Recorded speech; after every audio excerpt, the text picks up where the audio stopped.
Crypto market में सबसे ज़्यादा पूछे जाने वाला सवाल ये है कि कॉइन और टोकन के बीच में क्या अंतर होता है। तो चलिए पहले बात करते हैं कॉइन की। देखिए, कॉइन ऐसे हैं क्रिप्टो करेंसीज हैं जिनके पास खुद की ब्लॉकचेन होती है। जैसे कि कॉइन की बात करूं तो बिटकॉइन, इथेरियम या सोलाना, ये सब कॉइन है जिनके पास, ऐसे कॉइन क्रिप्टो करेंसीज हैं जिनके पास खुद की ब्लॉकचेन है, इसलिए ये कॉइन की लिस्ट में आते हैं। यदि अब बात करूं टोकन की, तो टोकन ऐसे क्रिप्टोज हैं जिनके पास खुद की ब्लॉकचेन नहीं होती।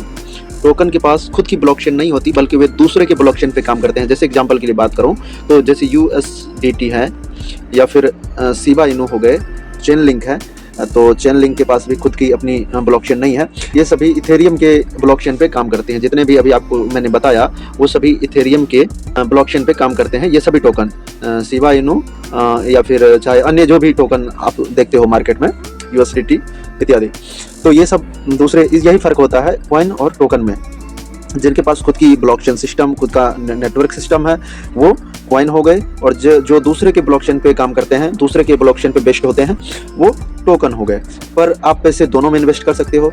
अब बात ये आती है कि ज़्यादा फ़ायदा कहाँ मिलेगा बिगिनर को या इन्वेस्टर को। तो देखिए, टोकन थोड़ा सा रिस्की है, इसे तो मैं कहूँगा अवॉइड करना चाहिए।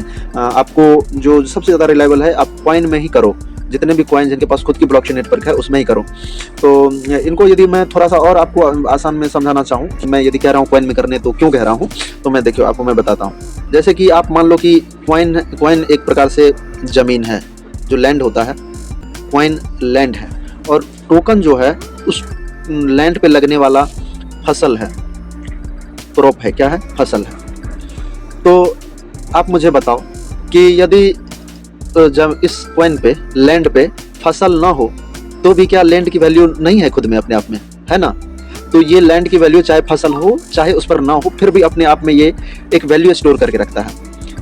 पर वही मुझे बताइए, क्या जमीन के बिना फसल का कोई अस्तित्व, या कह सकते हो कि जमीन के बिना फसल कभी हो सकता है? कभी नहीं हो सकती फसल।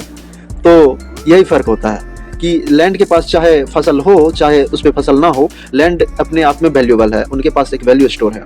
तो इसीलिए ये सेफ है, कॉइन सेफ है। अब स्कैम होने का और धोखाधड़ी होने की संभावना कम होती है कॉइन में। पर टोकन में यदि आपकी स्टडी प्रॉपर नहीं है, तो शायद आप ठगे भी जा सकते हैं। तो क्रिप्टो मार्केट तो खैर मैं यही कहूँगा कि भाई ऐसे ही आप ना कूद जाइए, पहले पूरी रिसर्च करिए। देखिए, कोई भी नई टेक्नोलॉजी आती है ना, तो हम लोगों के लिए तो नई होती है, नया नया इंटरफेस होता है, तो हम लोग काफ़ी कंफ्यूज होते रहते हैं चीज़ों को। तो बस यही है कि आपके मोबाइल में मैं ये थोड़ा थोड़ा शॉर्ट्स पहुँचाता हूँ कि थोड़ा थोड़ा आप भी अवेयर हों इस नई चीज़ों से, और हम लोग भी चीज़ों को जल्दी से अडॉप्ट करें, चीज़ों को सीखें और हम लोग भी यूज़ करें। तो इसीलिए तो आप हमारे चैनल को सब्सक्राइब कर सकते हैं इसी प्रकार की जानकारी के लिए। यदि वीडियो पसंद आए तो लाइक भी अवश्य करिए और अपने दोस्तों के साथ शेयर करिए। Thank you very much.